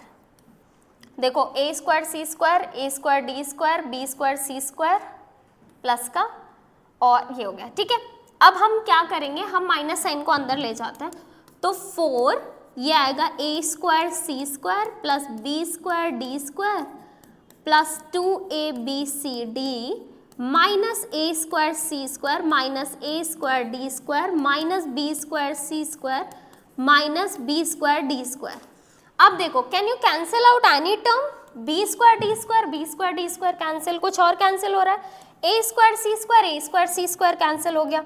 अब हमारे पास क्या बचा, 4 ब्रैकेट में हमारे पास है बेटा minus a square d square minus b square c square plus 2abcd। अब अगर आप बहुत अच्छे बच्चे होंगे तो आप बोलोगे कि मैम माइनस साइन कॉमन कर लो, तो मैंने माइनस साइन कॉमन कर लिया और ब्रैकेट में आया a square d square plus b square c square minus 2abcd। अब अगर आप उससे भी अच्छे बच्चे होंगे तो आप मुझे बता दो कि मैम किसका इस होल स्क्वायर लिखा हुआ है, तो आप मुझे बताओगे कि ये ma'am minus 4ad minus bc का होल स्क्वायर लिखा हुआ है, ये लिखा हुआ है। अब तुम्हें यहाँ पर सबसे इंपॉर्टेंट चीज है वो समझनी है, समझ के तो बहुत अच्छा, देखो ध्यान से समझ जाओगे। क्वेश्चन में क्या दिया था, AD can't B equals to BC, मतलब ये वैल्यूज कभी बराबर नहीं हो सकती, ये ज्यादा ये कम, ये ज्यादा ये कम हो सकती है, बट बराबर कभी नहीं होंगी। तो तुम मुझे एक बात बताओ, जब ये इक्वल नहीं होंगी तो ये इनका डिफरेंस कभी 0 नहीं होगा। देखो नेगेटिव आ सकता है, पॉजिटिव आ सकता है, बट 0 कभी नहीं आएगा, राइट। 0 नहीं आएगा तो ये पूरा टर्म कभी 0 तो नहीं होने वाला, कभी 0 नहीं होने वाला। दूसरी चीज first condition, AD minus BC, AD is not equals to BC, hence minus 4AD minus BC can't be equals to 0, कभी हो ही नहीं सकता। तो अब दूसरी चीज क्या यहाँ पर समझेंगे हम, यहाँ पर आप कैसे लिखोगे इसको, देखो, बट इसका सेकंड पॉइंट क्या होगा बेटा, एक बात बताइए, हमने लॉ ऑफ एक्सपोनेंट में पढ़ा था, अब अगर ये बड़ा हुआ ये छोटा हुआ तो पॉजिटिव आंसर, ये आपका बड़ा हो गया ये छोटा हो गया तो नेगेटिव वैल्यू, बट नेगेटिव हो या positive, square of every number is always positive, so for AD is greater than BC or BC is greater than AD minus BC square always be positive, hence minus 4 AD minus BC always less than less than 0। क्यों, जल्दी बताओ बेटा। जब ये हमेशा positive रहेगा तो positive with negative answer, हमेशा होल जो है कंप्लीट आंसर आएगा वो कैसा रहेगा, नेगेटिव ना। तो यानी इन अल्टीमेटली हमारा डी का जो आंसर आ रहा है, जो हमारा डी आ रहा है वो कैसा आ रहा है, लेस देन 0 ही आ रहा है ना, क्योंकि -4 किसी भी पॉजिटिव नंबर से मल्टीप्लाई होके नेगेटिव ही आंसर करेगा, नेगेटिव ही आंसर करेगा। तो बात समझ आ रही है। यानी हमने लास्ट में ये प्रूफ कर दिया कि अगर इक्वल तो होगा नहीं, क्योंकि ये इक्वल दिया नहीं है, तो ये 0 कभी नहीं हो सकता, 0 होगा नहीं, तो ये कंडीशन तो गई। अब आ रही बात, या तो ग्रेटर होगा या लेस होगा, पर ग्रेटर हो या लेस हो दोनों में, क्योंकि इसका होल स्क्वायर लिखा हुआ है तो पॉजिटिव ही आएगा। अब positive multiply with negative always negative, तो लेस देन 0। ठीक है, तो इस तरीके से तुमने इस क्वेश्चन को ये दिखा दिया कि now we can say that for all values of ABCD we will get always the negative answer of the D, so we can say that roots of this equation will be no real roots, no real roots। समझ आ रही है बात, यहाँ पर no real roots। ये देखो यहाँ पर भी इन्होंने तो डायरेक्ट ही लिख दिया no real roots, बट तुम अगर वो कंडीशन बता के करोगे तो ज़्यादा अच्छा लगेगा आपका आंसर। ठीक है, नेक्स्ट क्वेश्चन पे मूव करते हैं। नेक्स्ट क्वेश्चन में हमें यहाँ पर हम वर्ड प्रॉब्लम डिस्कस करने जा रहे हैं। बेटा वर्ड प्रॉब्लम में हमें दे रखा है यहाँ पर divide 16 into 2 parts such that twice of the square of the larger part exceed the square of the smaller part by 164। अब उन्होंने बोला भाई हमारे पास एक 16 नंबर है जिसको हमने 2 में डिवाइड करा है, तो 2 पार्ट्स में डिवाइड करा है, तो हमने लेट कर दिया, लेट दी। अब क्योंकि यहाँ पे स्मॉलर और लार्जर पार्ट की बात हो रही है तो हमने क्या करा, let the smaller part be या स्मॉलर पार्ट बी एक्स, तो लार्जर पार्ट कितना हो जाएगा, larger part be 16 minus x, क्योंकि दोनों का सम है 16, तो अगर एक एक्स है तो दूसरा। अब उन्होंने बोला square of the larger part, according to the question square of the larger part exceed the square of the smaller part, मतलब square of the larger part equal कब होता है, जब हम स्मॉलर पार्ट का स्क्वायर करने के बाद उसको 164 ऐड कर देते हैं, exceed by the smaller part 164। तो इस तरीके से आपने इक्वेशन बना ली। अब इसका स्क्वायर खोलोगे तो 256 plus x square minus 32x is equals to x square is equals to x square. फिर यहाँ पर क्या आ जाएगा आपके पास 164, और फिर यहाँ पर हमारा सॉल्व हो गया डिवाइड 16 into 2 पर सच दैट, एक सेकेंड मैं वही सोच रही थी, वही लग रहा था मुझे, twice the square of the larger part, twice the square of the larger, वही मैं सोचूं ये इतनी जल्दी 0 तो नहीं होने वाला, twice the square of the larger part, twice the square of the larger part, twice the square of the larger part exceed the square of the smaller part by 164। तो इसको अभी तुम्हें सिंप्लीफाई करना है, 256 plus x square minus 32x is equals to x square plus 164, और ये आ जाएगा आपका मल्टीप्लाई करो तो ये 8 हो जाएगा, 250 ये हो गया 2, पहले मल्टीप्लाई करके ही लिख देते हैं।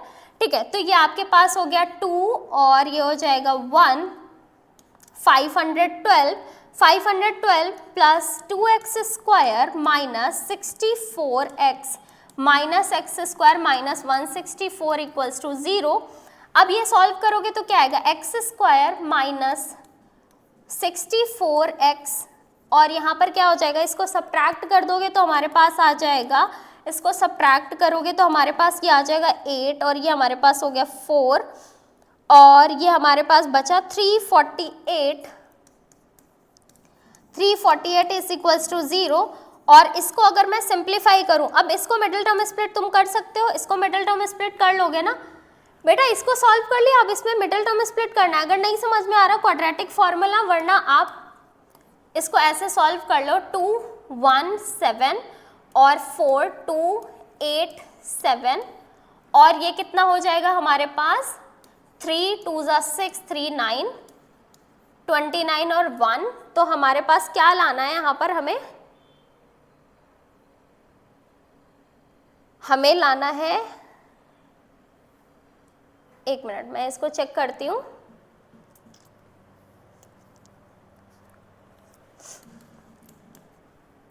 हमें लाना है 64, वो भी ऐड करके 64, ठीक है। और ये आ गया हमारे पास, ये था -x², और वो इधर हमारे पास सब्ट्रैक्ट हो जाएगा, और फिर ये आ गया 348।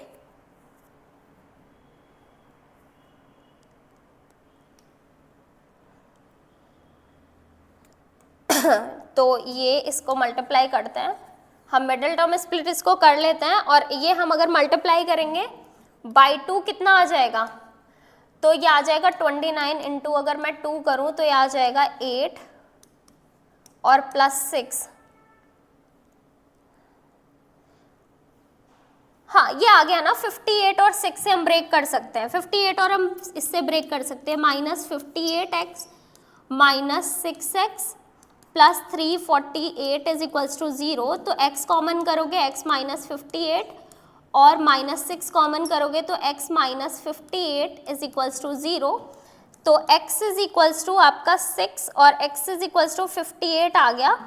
तो एक वैल्यू, अब यहाँ पर अगर x ये, तो ये 58 तो नहीं हो सकती, तो क्योंकि अगर आपने x को लिया है तो 16 -58 तो नहीं करोगे ना, वो माइनस में नेगेटिव नंबर हो जाएगा। तो हम यहाँ पर x की वैल्यू क्या कंसीडर करेंगे, 6, और एक 6 हो जाएगा और दूसरा क्या हो जाएगा 16 - 6। Let's check the answer. तो यहाँ पर इनके आंसर्स क्या रहा, हाँ इनका भी देखो लार्जर पार्ट, इनका भी 10 और 6 आ रहा है। क्वाड्रेटिक इक्वेशन का डिफरेंस है, इन्होंने अलग तरीके से क्वाड्रेटिक इक्वेशन बनाई है, इन्होंने लार्जर नंबर को क्या लेट करा है, इन्होंने लार्जर नंबर को x लेट करा है, स्मॉलर को x लेट करा, तो लार्जर इनका ये हो गया। तो वही बस इसको इधर लेके जाओगे, इसको इधर लेके आ जाओगे, ये इधर ऐड कर दोगे, बात वही है, बात बिल्कुल वही है। और फिर बस इसको इस तरीके से क्वाड्रेटिक इक्वेशन हमारा भी जो सॉल्व हुआ है, हमारा भी सेम तरीके से ही हुआ है। हमने क्या करा, हमने यहाँ पे स्मॉलर पार्ट को x का लेट कर लिया ये, और twice the square of the larger part, twice the square of the larger part is equals to smaller part को ये करा, सिंप्लीफाई करा। हमारा भी हम लिखेंगे x can't B equals to 58, then x is equals to 6, तो हमारा स्मॉलर पार्ट 6 आ रहा है, तो लार्जर पार्ट क्या होगा 16 - 6 विच इज 10। समझ आ रही बात, तो ये पहला क्वेश्चन हो गया। सेकेंड क्वेश्चन हम बात करते हैं, motor boat whose speed in still water is 18 km/h takes 1 hour more to go 24 upstream then to return the same spot, find the speed of the stream. अब यहाँ पर एक चीज ध्यान से सुनना बेटा, यहाँ पर एक चीज ध्यान से सुनना, आपको क्या बोला इन्होंने, a motor boat whose speed in still water is 18 km/h, boat की स्पीड आपको दे रखी है। अब यहाँ पर सिचुएशन को समझो, हमें स्पीड ऑफ बोट दे रखी है, स्पीड ऑफ बोट दे रखी है, हमें क्या दे रखी है 18 km/h, और हमें फाइंड आउट करना है स्पीड ऑफ स्ट्रीम। तो let the speed of stream क्या हो जाएगी, स्पीड ऑफ स्ट्रीम क्या हो जाएगी, स्ट्रीम भी x km/h। अब यहाँ पर ध्यान से सुनना बेटा, दो कंडीशन होती हैं, एक क्या होता है जब मोटर बोट, अब लिखा है takes a motor boat whose speed in still water 18 km takes 1 hour more to go 24 upstream and 24 downstream, क्योंकि सेम स्पॉट पे वापस आ रही है। तो देखो यहाँ पर बेटा अप स्ट्रीम, क्योंकि जब हम पानी में किसी बोट चल रही होती है ना, तो उसमें दो चीजें मैटर करती हैं, एक तो आपका स्पीड ऑफ बोट और एक फ्लो ऑफ वाटर। स्ट्रीम मतलब फ्लो ऑफ वाटर। अब फ्लो ऑफ वाटर अगर सेम डायरेक्शन में है तो आपको एक पुश मिलेगा, मैं ऐसे जा रही हूँ, मुझे कोई धक्का दे दे तो मुझे पुश मिलेगा, बट लेकिन अगर मैं ऐसे जा रही हूँ कोई मुझे इधर फोर्स करेगा तो आधा तो मेरा उसी में सब्ट्रैक्ट हो जाएगा, मतलब जो बचा कुचा मेरा स्पीड होगा वो उससे मैं आगे के डिस्टेंस को ट्रैवल करूंगी, तो टाइम ज़्यादा लगेगा मुझे, ठीक है, क्योंकि स्पीड कम हो जाएगी ना, मेरी स्पीड कम हो जाएगी। तो अब देखो यहाँ पर किस तरीके से कंडीशन होती है बेटा, याद रखना, जब अप स्ट्रीम की कंडीशन होती है, जब अप स्ट्रीम की कंडीशन होती है तो अप स्ट्रीम का मतलब होता है, अप स्ट्रीम का मतलब होता है you are going opposite direction, opposite direction मतलब ऐसे और ऐसे, अपोजिट डायरेक्शन। ये बोट है और ये वाटर का फ्लो है, यानी स्ट्रीम की स्पीड है। बट जब डाउन स्ट्रीम की बात आती है, जब डाउन स्ट्रीम की बात आती है तो मतलब होता है यहाँ पर सेम डायरेक्शन, तो मतलब होता है इसका सेम डायरेक्शन।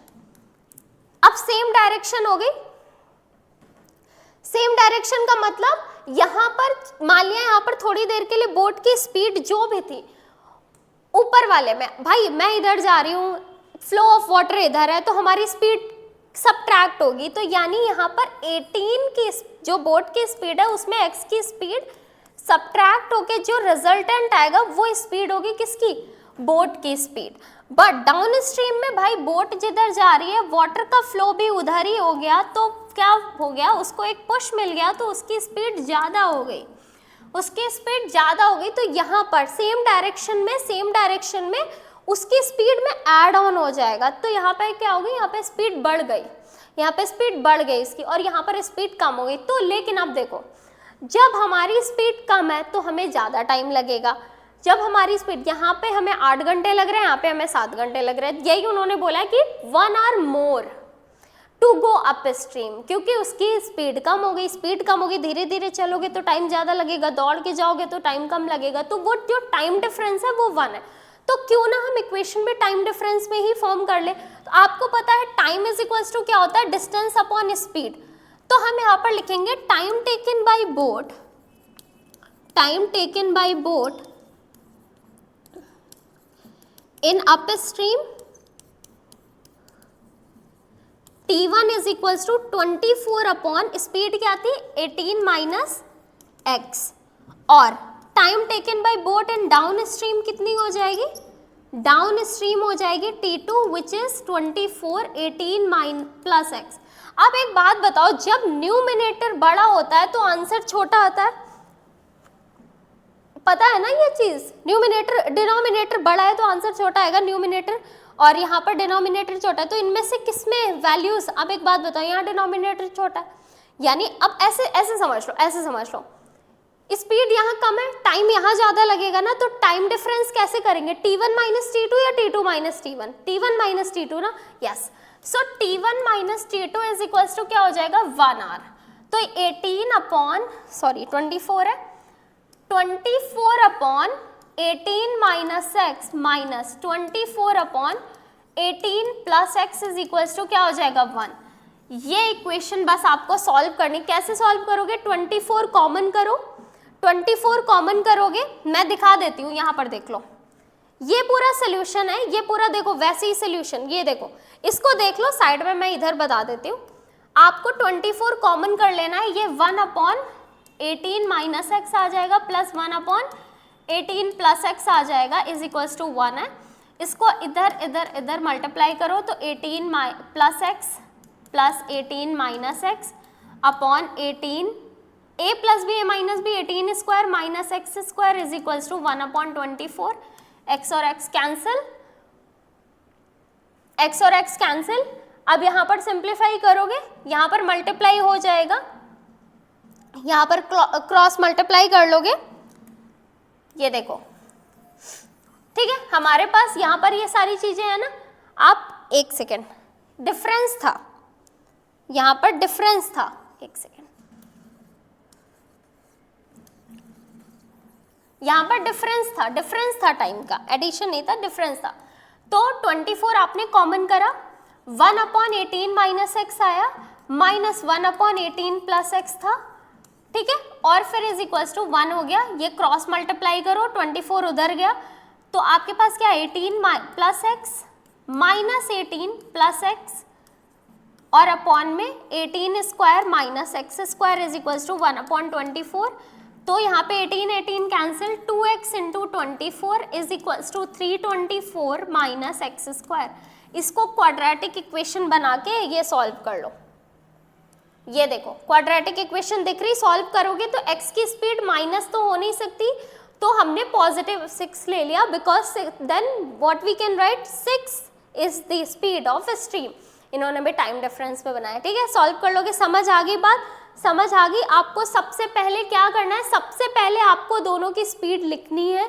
जो फाइंड आउट करना है वो लेट करना है, जो गिवन है वो भी लिखना है, फिर सोचो अप स्ट्रीम की कंडीशन में क्या होगा, डाउन स्ट्रीम की कंडीशन में क्या होगा, उसमें भी बोट की स्पीड लिख लो अलग।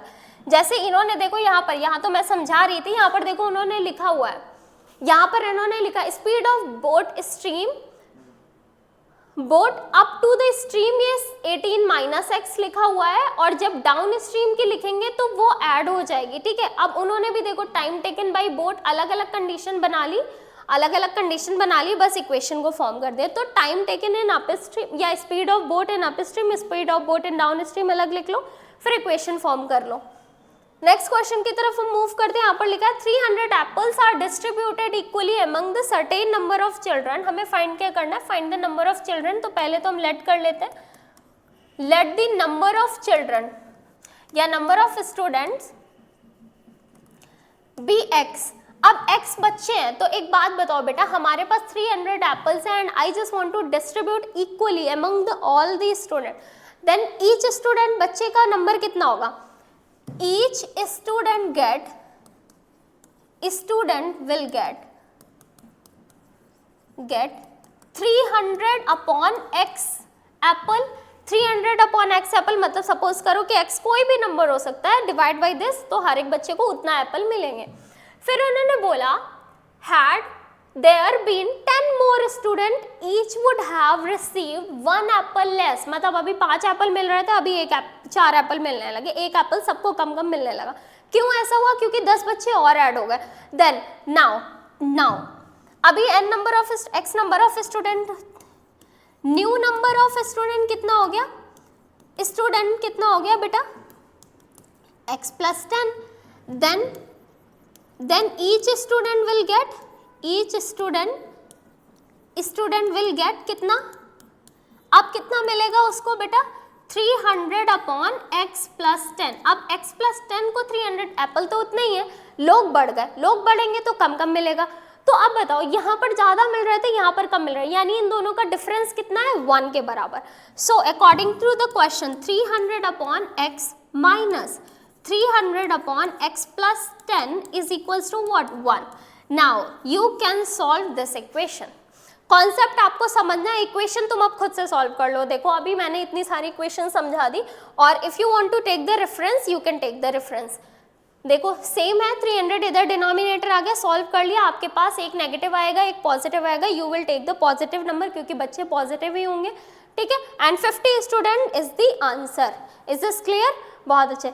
नेक्स्ट क्वेश्चन की तरफ मूव करते हैं। पैसेंजर ट्रेन, ये बहुत इंपॉर्टेंट क्वेश्चन है, बच्चों को बहुत डाउट होता है। Passenger train takes 2 hours less for a journey of 300 kilometre. कभी डाउट नहीं होगा अगर मेरी बात सुनोगे, हमेशा टाइम के रिस्पेक्ट में इक्वेशन बनाओगे, हमेशा टाइम के रिस्पेक्ट में इक्वेशन बनाओगे, कभी क्वेश्चन गलत नहीं होगा या आप कंफ्यूज भी नहीं होगे।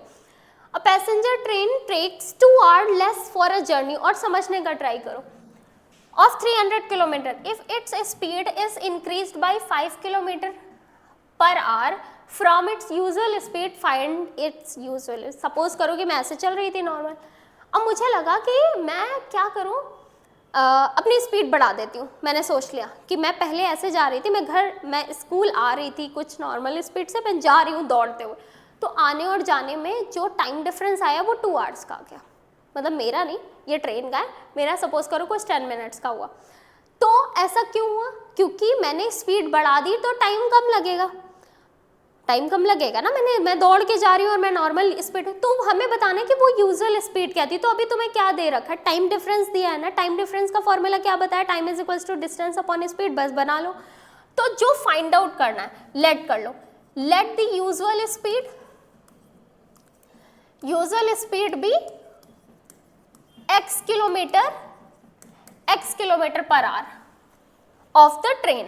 अब उन्होंने बोला, तो अब एक बात बताओ, हमने यहां पर बनाया and new speed of the train क्या थी, new speed of a train क्या होगी, जब उन्होंने अपनी स्पीड कितनी कर ली x + 5 kilometre per hour, 5 kilometre per hour से इंक्रीज कर ली ना, ठीक है। तो टाइम टेकन बाय ट्रेन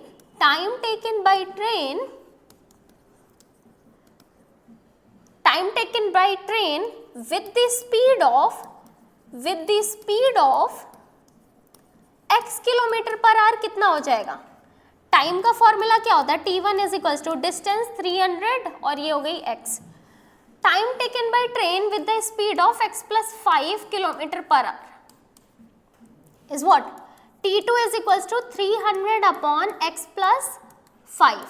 अब बेटा एक बात बताओ, जिधर स्पीड कम होगी उसका टाइम ज्यादा होगा, तो यानी according to the question we can write T1 minus T2 is equals to कितने घंटे, 2 hours लेस, 2 hour लेस. यानी हमारे पास इनका जो टाइम डिफरेंस आ रहा है वो आ रहा है कितना हमारे पास, 2 hour का. सो this is the condition, this is the equation जो फॉर्म होगी आपके गिवन सिचुएशन के हिसाब से. बस आपको इसको सिंप्लीफाई करना है, जस्ट प्रीवियस क्वेश्चन की तरह बिल्कुल लग रहा है ये वर्ड प्रॉब्लम, मतलब इक्वेशन जो फॉर्म हुई है it's looking like the same, but अभी इसको सॉल्व करना and you can take the reference of this. You can see we have formed the same type of equation. When you will solve further, you will get the two answer. One is in negative, second is positive. So x is equals to 25. It means usual speed of the train was 25 kilometre per hour. ठीक है, clear है. यहाँ पर इस तरीके से आपसे solve करना है. Why I am just showing this answer because यहाँ पर आपको एक स्टैंडर्ड आंसर पता चल रहा है.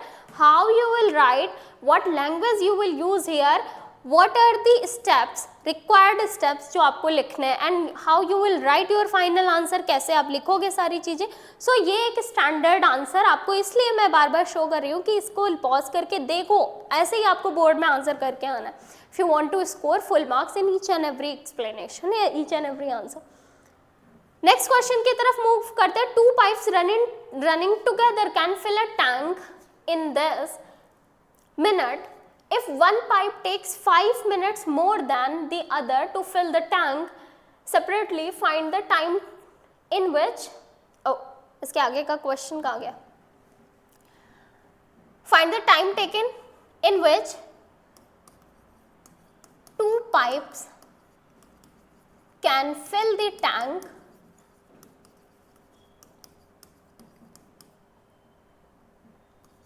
separately. मतलब हमें ये बताना है बेसिकली कि अलग अलग उनको कितना टाइम लगने वाला है अगर वो इस तरीके से फिल कर रहे हैं. तो अब सॉरी, सिचुएशन को समझते हैं. 2 pipes running together.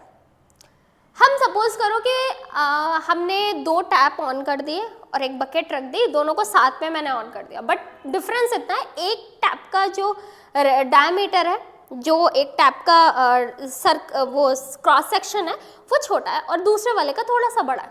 तो पानी की स्पीड, अमाउंट ऑफ वाटर ज़्यादा होगा, और अगर स्पीड में डिफरेंस है तो भी. 2 pipes running together can fill a tank. इतने टाइम पीरियड में दोनों मिल के पूरा टैंक भर देते हैं. If one pipe takes 5 minutes more than the other to fill, मतलब उनमें से एक है, अगर मैं एक को बंद कर दूं दूसरे को ऑन करूं तो पहले वाले ने जितने 4 घंटे लिए होंगे दूसरे वाले ने उससे 5 घंटे, मतलब एक्स्ट्रा 5 hours लिए, यानी 9 hours उसको लग रहा है. तो 5 hours वहाँ पे लिखा है 5, अच्छा यहाँ पे मिनट, तो 5 minutes मोर, 5 minutes आर में भी होता है कभी कभी क्वेश्चन, कितने में कैसे में भी होता है, बट ये टाइम एंड वर्क वाले क्वेश्चंस को आपको कैसे सॉल्व करना है ये यहाँ पे समझो. Find the time taken in which 2 pipes can fill tank separately. अब देखो इसको सिचुएशन को हम ऐसे बात करते हैं. बेटा एक बात बताओ, यहाँ पर 2 टैप है, एक से पानी आ रहा है इसमें और एक दूसरा टैप है. मैंने इस क्रॉस सेक्शन थोड़ा सा ज़्यादा करा, ये टैप ए, ये टैप बी. अब टैप ए और टैप बी ने मिल के साथ में इसको फिल करा है 11 1/9 यानी 100/9 मिनट्स में. पूरा टैंक हमारा कितने भी लीटर का, इसमें कितने भी लीटर पानी आ रहा होगा, सपोज करो 20 लीटर पानी आ रहा है, तो 20 लीटर पानी उन्होंने साथ में मिलके 100/9 मिनट्स में फिल कर दिया. पर हमें बताना है कि अगर मैं एक को बंद कर दूं, एक से बात करूं, तो इस मान लिया इसको ए वाले को 5 hours ज़्यादा लग रहा है क्योंकि डायमीटर इसका कम है, तो हमने क्या किया, let one pipe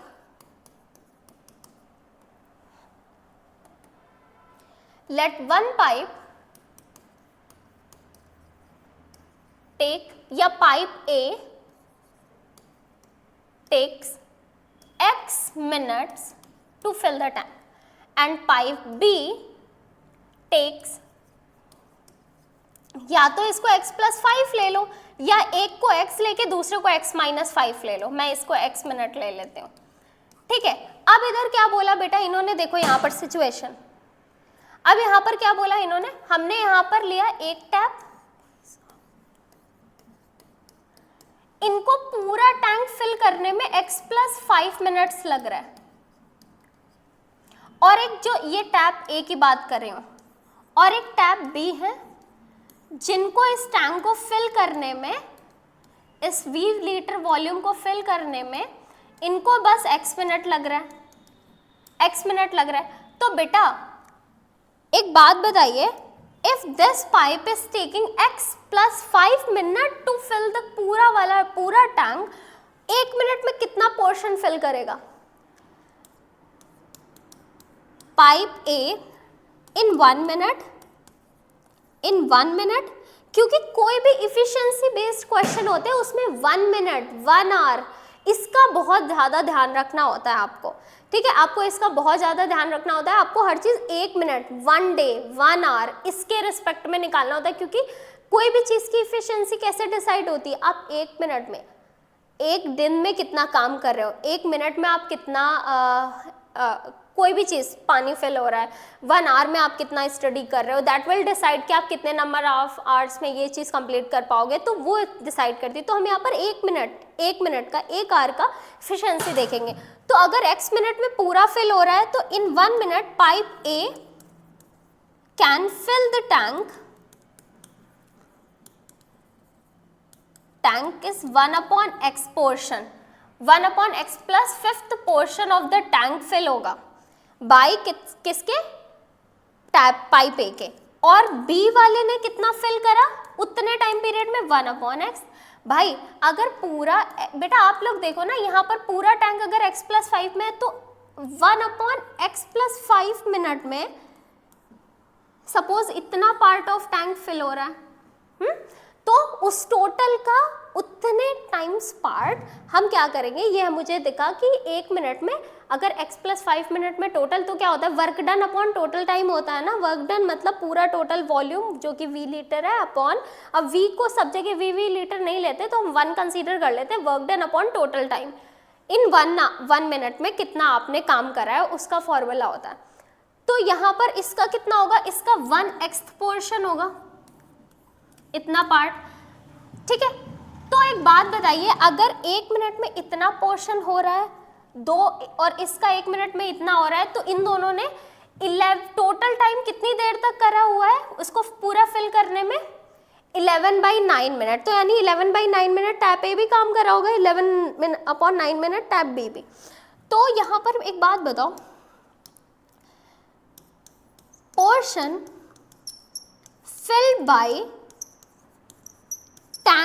tap A in 100/9 minute कितना होगा? भाई अगर अब मैं ऐसे बोलूँ, ये 1 मिनट में इतना है, 5 मिनट में कितना होगा, तो 5 इंटू दिस, ऐसे 100/9 मिनट्स में कितना होगा, 100/9 इंटू 1/x प्लस 5। ये इतना पोर्शन ऑफ टैंक फिल करेगा टैप A, और portion filled by tap B will be 100/9 1/x। तो मतलब इतना अमाउंट ऑफ वाटर, सपोज करो अब यहाँ पे कुछ अमाउंट ऑफ वाटर इससे आया होगा, कुछ अमाउंट ऑफ वाटर इससे आया होगा, तभी टोटल मिलके पूरा v लीटर, v मतलब 10 15 20 25 जितने लीटर इसमें पानी आता होगा इस टैंक पे, वो दोनों, बट दोनों का कंट्रीब्यूशन अलग अलग होगा, क्योंकि उनमें दोनों में जब जिसको ज़्यादा टाइम लग रहा है, ज़्यादा टाइम लगेगा तो उससे कम, ऑब्वियस सी बात है, कम पानी आ रहा होगा 1 मिनट में। तो क्या होगा, यहाँ पर पोर्शन दोनों ने अलग अलग फिल करा है, तो वो हम अलग अलग एक बार ही लेट करते हैं कि भाई अगर साथ में दोनों अगर ऑन है तो 100/9 मिनट्स दोनों ने वर्क करा है, तो कितना कितना उन्होंने पोर्शन भरा होगा वो उनके 1 मिनट पे डिपेंड करेगा। 1 मिनट में 1/x प्लस 5th पार्ट है, तो 100 में 100 मल्टीप्लाई कर दिया 100/9, इसमें भी हमने 100/9 मल्टीप्लाई कर दिया। अब इतना अमाउंट को ऐड करूंगी, that is equals to the total volume, that is equals to what, total volume जितना भी होगा उसको हमने 1 लेट करा। तो मैं लिख सकती हूँ 100/9 x plus 5 plus 100/9 x is equals to 1। This is your equation. अब आप 100 कॉमन करो, क्रॉस मल्टीप्लाई करो, उधर जाएगा तो क्या आएगा 1/x + 5 plus 1/x is equals to 100/9 common कर लो तो ये 9/100 हो गया। बेटा बस इसको सिंप्लीफाई कर लो and when you will solve the equation you will get your answer and if you want I will show you the result. This is the condition, you can see यहाँ पर हमने इसको सॉल्व करा I have, और इसको further आपने simplify करा, इसको आपने फर्दर सिंप्लीफाई करा, ये देखो आपके पास आंसर आ गया x इज इक्वल्स टू 20, यानी एक का 20 है और दूसरे का 25, यानी 25। एक को अगर x हमने लेट करा था, एक को x 20 आया तो दूसरा x + 5 कितना हो जाएगा 25 मिनट लग रहा है, ठीक है। सो this is the last question जो अभी था, this was the last question of the quadratic equation. बेटा मैंने इसमें हर एक टाइप की प्रॉब्लम को डिस्कस करा है, वो आपके नेचर ऑफ रूट से रिलेटेड हो, फैक्टराइजेशन से रिलेटेड हो, आपकी प्रूविंग से रिलेटेड हो, आपकी वर्ड प्रॉब्लम से रिलेटेड हो, मोस्ट डिफिकल्ट वर्ड प्रॉब्लम्स जो थी वो जिस टाइप की आती है वो मैंने आपको यहाँ पर डिस्कस करा, उनको कैसे इक्वेशन फॉर्म करनी है। तो इस वीडियो को आपको बहुत ही अच्छे से देखना है, बिल्कुल फोकस होकर देखना है, जब तक हर एक क्वेश्चन आप खुद से सॉल्व नहीं कर पाओ। आपको समझना है कि कॉन्सेप्ट कैसे लग रहा है, सारी चीज़ें अपने फ्रेंड्स के साथ शेयर करो, ग्रुप स्टडी करो, ठीक है, मैक्सिमम लोगों तक शेयर करो जिनको रिक्वायर्ड है।